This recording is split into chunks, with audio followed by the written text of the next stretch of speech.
I was always intrigued by the effect of putting a product, whatever that product is, in a customer's hand and having achieved customer satisfaction. And if it's a check to a not-for-profit or a book in a child's hand or someone getting a new appliance, that moment is just really very special to me. It's just kind of how I grew up. I think it's in my DNA somewhere.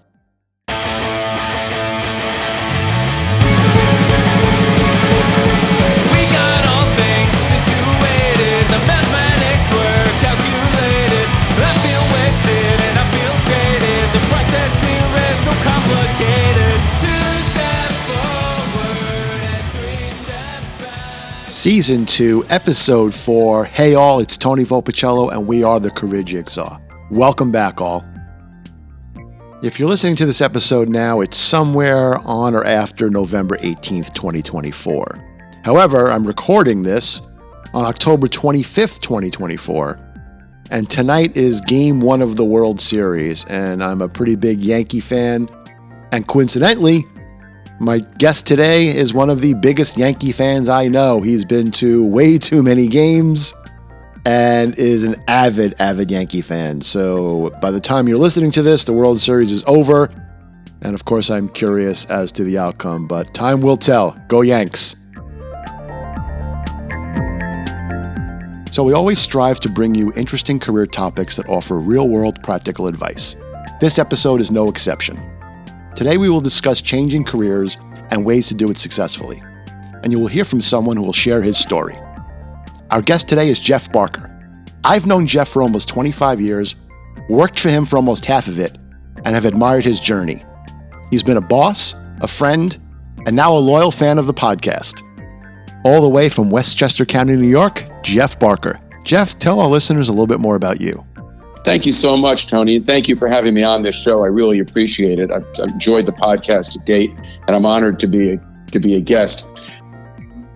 I've had a very interesting career. I just retired after 28 years at Bank of America, but most people who knew me would never have guessed that I'd work for a bank at all, yet work at a bank for 28 years. My prior life was all in retail, and I was part of the team that developed and rolled out the Barnes & Noble stores. And in 1995, when I was supervising 140 stores through 10 district managers in the East Coast of the United States, I got a call from a recruiter suggesting that I come work for a bank and apply my retail skills to financial services. And I made the move and was running the consumer bank, 500 branches in the New York metro area, then became the New York State president and ended my career as a supervisor of 33 other market presidents throughout the country, doing strategic work in philanthropy and business integration and public policy. So it was a pretty fascinating career, one that took a couple twists and turns, but in looking back, it was a pretty exciting run. Well, I know the journey. It has been fascinating for me to watch and hear about and be a part of. So let's dive in. I've got a ton of questions for you. So let's start with kind of what led you to make these switches from your first career to your last one. Can you share a little bit more? Sure, be happy to.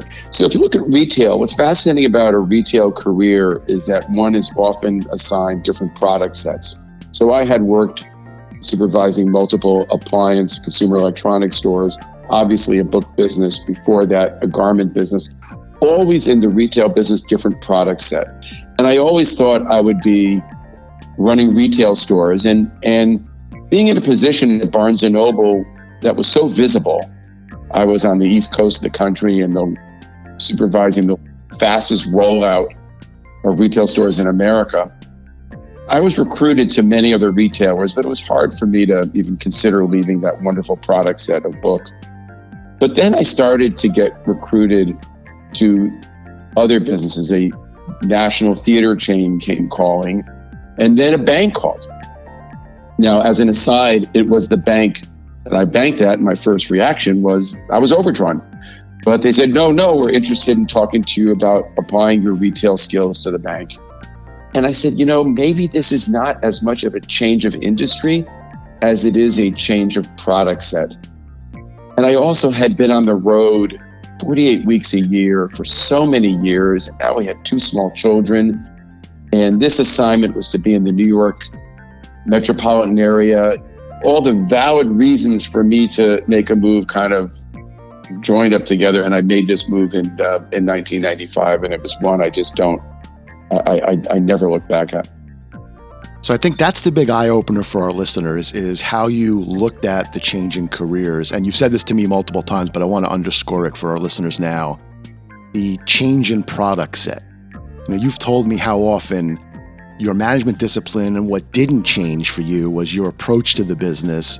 But what did change for you was nothing more than kind of what you were selling or your product set. And again, I think for our listeners, that's a fascinating way to look at how you change careers. So let's talk about that change. Sure. Well, I've coached a lot of people on their careers, and I've always said to people, look broadly at what they do. And I could have said, I am a bookstore manager, I am an appliance company manager, but as I keep looking at these concentric circles, so to speak, it ends up that I'm a general manager. I work with a lot of people. I can supervise a lot of stores over multiple states. And the product is not as important as is my ability to allow people to achieve their dreams and aspirations as an employee. So I've always said, my job is very simple. My job is to create the right environment for you to do your job. The people I supervise know much more about the business than I do. But I learn from them, and I also learn from the organization. Put the two together, create the right environment of trust that we can move the business forward and everyone can achieve their employment goals. I think it's a great way to broaden our perspective on how we look to manage our career and what opportunities might be out there. So you made it sound easy. Let's talk about what was hard. What was the hardest part about transitioning into a completely different field? The one element that was really hard that ended up being a godsend was that after I gave extensive notice to Barnes & Noble that I was leaving, I took a week off. And in that week, the bank, which was actually a U.S. division of a British bank, announced that it's putting its U.S. division up for sale. Now, they made me a good deal and kind of covered me financially in case this thing would not have worked well for me. I also knew I had opportunities in retail. I also knew I could have gone right back to Barnes & Noble. But in any case, I decided to go forward. And here I was running New York City for a pretty major bank without any supervision, because everybody was worried about their job and trying to figure out what was happening to the company. That turned into a real positive, because I just took my retail skills. I mystery shopped. I talked to people about how they operated. I looked for consistency branch to branch. Did all branches run the same way? The answer, surprisingly, or not surprising, was no. And I just said, look, I have to run this business. A manager has to be a manager. They did not hire me to be a supervisor or a reporter. They hired me to be a manager. And I took that team. We all came together. We agreed on some standards, how we're going to run the business. And in the face of a very confusing future, we moved the business forward and created a very consistent operating methodology, which, when the bank actually was sold to a New England-based bank, allowed us to transition very, very easily. So it was a tremendous challenge, though, I would have to tell you. I respond to challenge, and I found it very exhilarating. I appreciate you sharing that. And you touched on something I want to follow up on. You mentioned kind of that grace period, that first 2 weeks where you had done things like mystery shops. And I'm a big fan of making sure you take advantage of that first couple of weeks in a job to sit back, observe without people knowing you. And like you mentioned mystery shops as one example. Can you expand on that a little bit? Have you applied that always in the jobs you've had, and what have you taken away from it? I have always applied that. I have seen so many managers come into a new business and their initial move is to host a meeting. So then you have a bunch of their direct reports listening to this individual, rolling their eyes. They don't know the person. The person is not steeped in the culture of the organization, and they start in a pretty negative note. My first step is I have to understand the business as a customer. and to the best of my ability, go out and try to do that. For me, it was mystery shopping. I went to all the branches that I supervised and I tried to buy a product. It was a pretty simple product. And here's what I learned. There was an inconsistent physical plant. There was a lack of managerial presence. And there also was a very inconsistent sales process. Then I went back and I met with each manager individually and just asked them one question uniformly. How do you know when you're successful? And the answers I got were based in the future, so to speak. I go on the annual trip. I make a bonus. I'm a retailer. I want to know, like I beat yesterday. I sold X. I've got the best operating team. I've got the best looking store.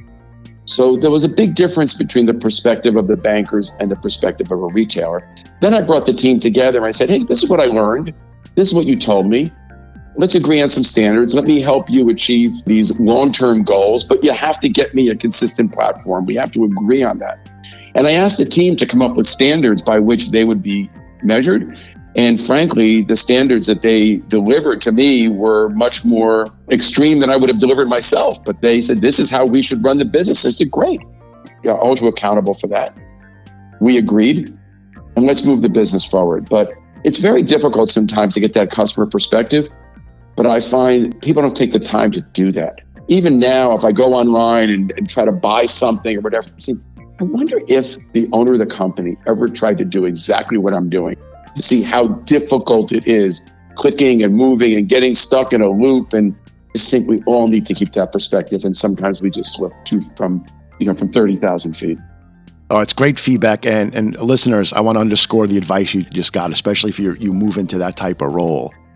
That unfiltered feedback, that grace period of being able to be somewhat anonymous is not time you can get back in that job. So when you have the chance to do it, do it. Great feedback from Jeff. I really appreciate it.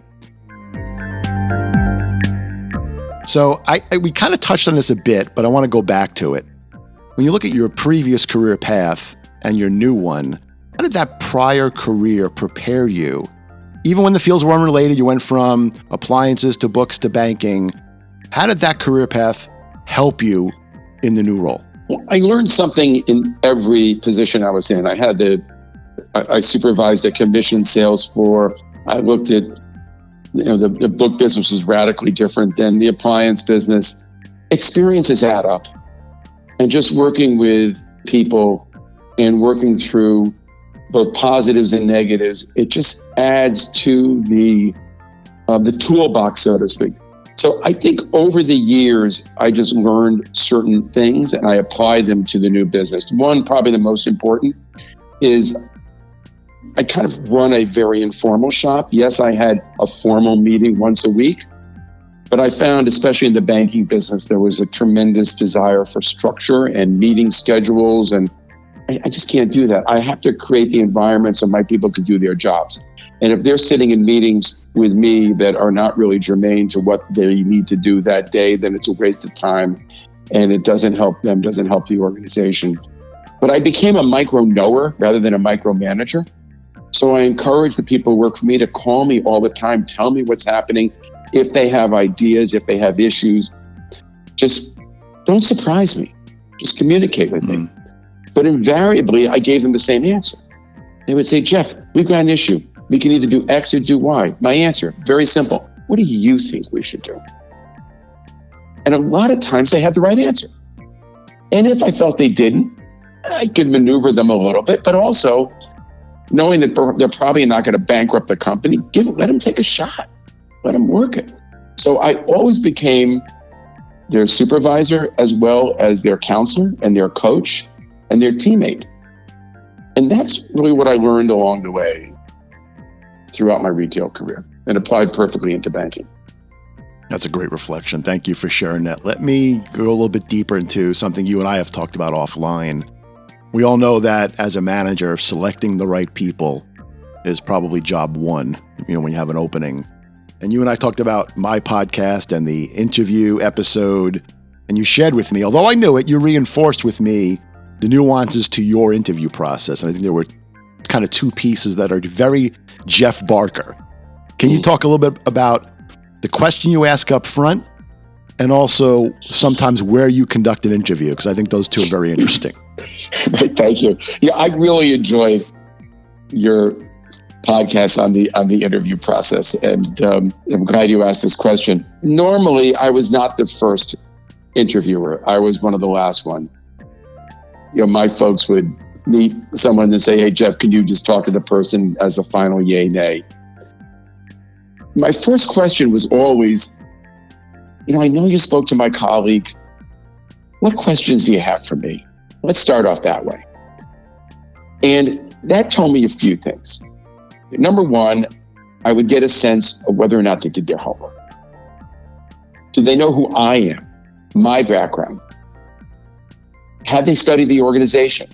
And what did they glean from the previous interviewers that maybe wasn't clear to them, that they just needed some confirmation from me or a little more expansion? I also found that I get more from people if I change the environment from what would be a pretty standard environment, which is me sitting across a desk from them. And there's always that discussion, get into a more casual setting. I would say to people, let's go for a walk. I've got some branches around here. Let's take a walk and see what's going on. When I stopped running consumer branches, I said, let's go out for a cup of coffee and sit down in the coffee shop and just talk. When you get people out of that formal environment, they in turn open up a little more. And I can get a better sense of the person as a potential employee. Understanding that my background probably discounted formal banking knowledge versus ability to be part of a team and be a potential good manager and add something to the organization versus coming in with technical skills, because I sure as heck had zero technical skills when I came in. Yeah, I think both of those examples demonstrate how if you do them right, they help you make a better hiring decision. Up front, if you talk to me about the asking upfront question, what question do you have for me, or the walk around, at first blush, I'm not sure I would have understood, well, what's the power in that? But then when you really get under the questions asked of you and where they came from, they demonstrate interest, they demonstrate homework, they demonstrate initiative. And then that walk around, I think, they're two great takeaways for our listeners. So thanks for sharing that. Let's talk about the people around you, because you don't make a decision about switching careers or even moving into a new job without talking to family, friends, colleagues. How did they react to your decision about changing careers? There was a reaction, no question about it. But people thought I was a little crazy. And as I explained it, they kind of got it, that there was a move at this time, it was the mid-90s, to bring retailers into financial services and turn a bank branch from a transaction center to a retail store of financial services, which meant that the team needed to engage customers and just pull back a little bit. When an individual walks into a retail store, there's a predisposition to do something, to buy. There may not be an immediacy, I need X, but you walk in, you're going to browse, you're going to look, maybe you'll be excited by a display, a markdown, a new product, whatever it may be. That doesn't necessarily happen in a financial center. If somebody walks into a financial center and says they're browsing, chances are they have nefarious purposes. It's something we'd all be concerned about. Yep. But the bank has products and services that they can benefit from. How do we introduce ourselves to them that day and start that conversation? So I was willing to take the step away from merchandising per se.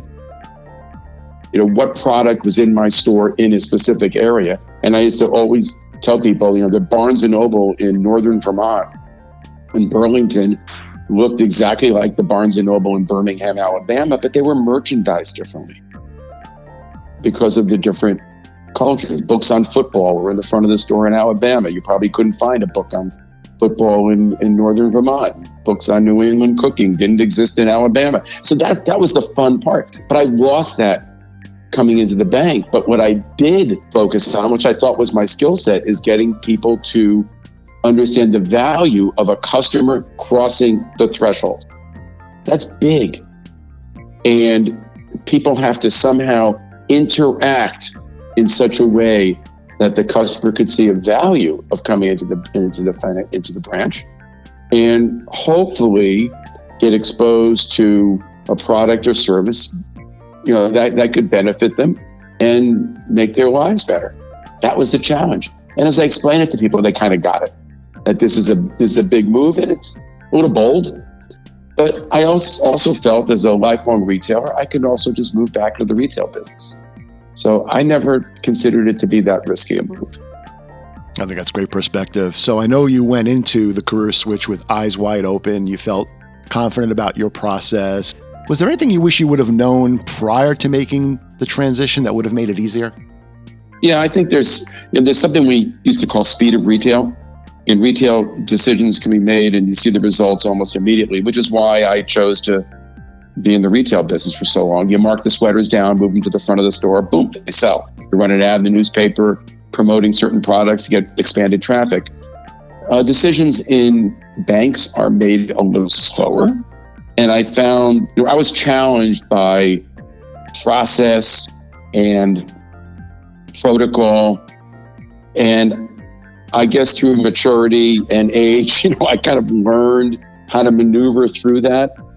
But one thing I did learn is that relationships are important. And one bit of advice I got from my boss that I just found to be so valuable, to make sure that I got to know senior people in the organization outside of my line of business. I think so many people get pigeonholed and go right into their line of business and focus. So whenever I had a meeting at our main office, which was in North Carolina, I would go a day early and I would get on the calendar of people who perhaps I had met because they came through New York and I shook their hands and that was it, but we'd never had any substantive relationship. And I would just get to know them and talk to them. And I created a network that enabled me to get things done a little faster.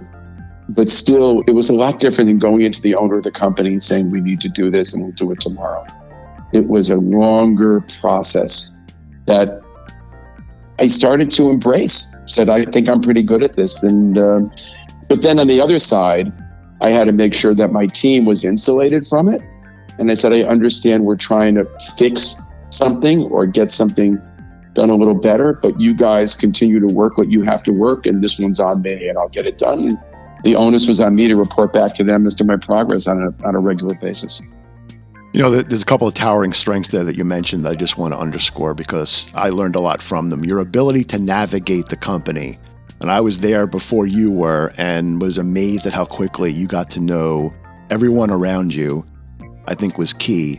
And then also your ability to be respectful of the company and the protocols and the processes while still trying to implement change, again, was something I always took away. So thank you for sharing that.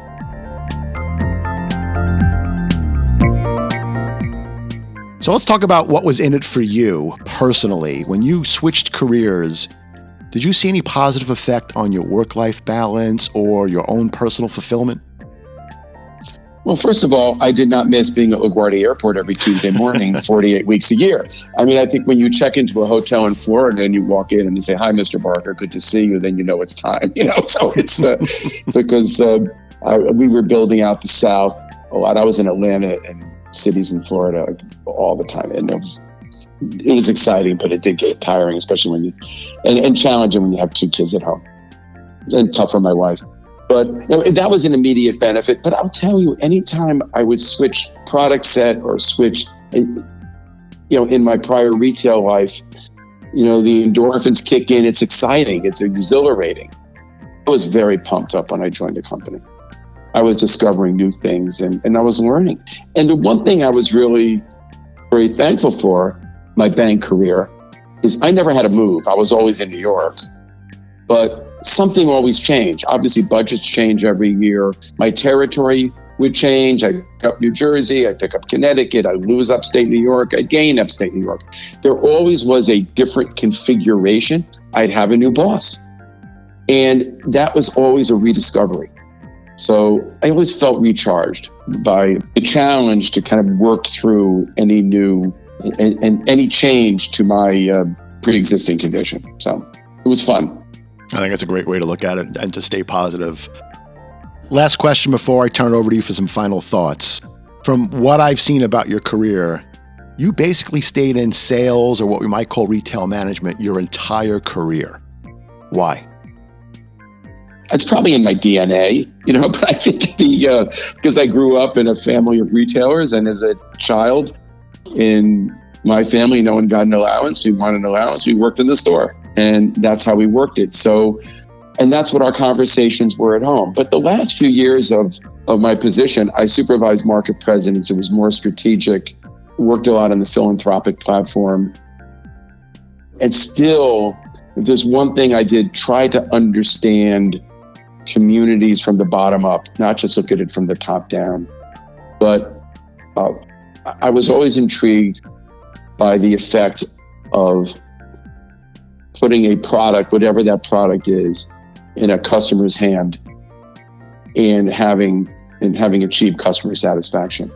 And if it's a check to a not-for-profit or a book in a child's hand or someone getting a new appliance, that moment is just really very special to me. It's just kind of how I grew up. I think it's in my DNA somewhere.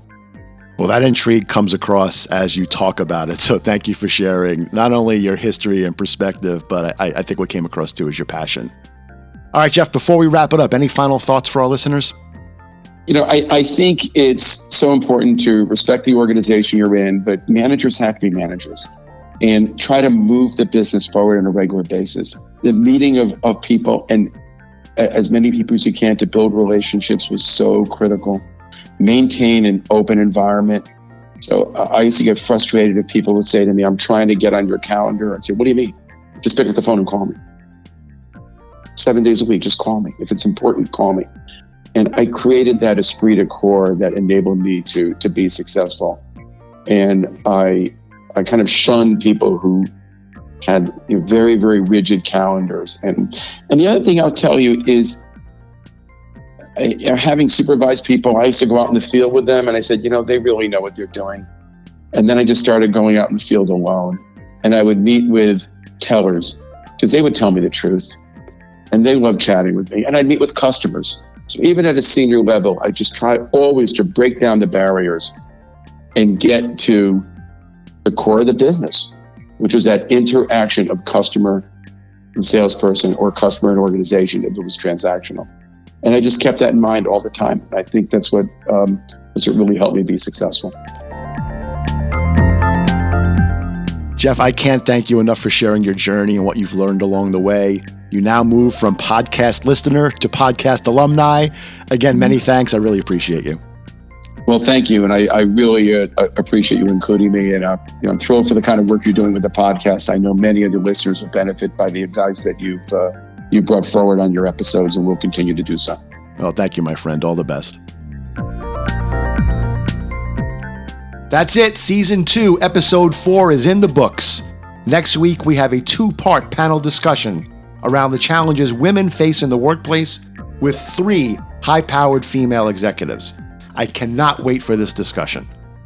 And as always, if you like what you heard and want to be notified of new episodes, please hit that follow button in Spotify, Apple Podcasts, or Amazon Music. Thanks again, all. That's a wrap.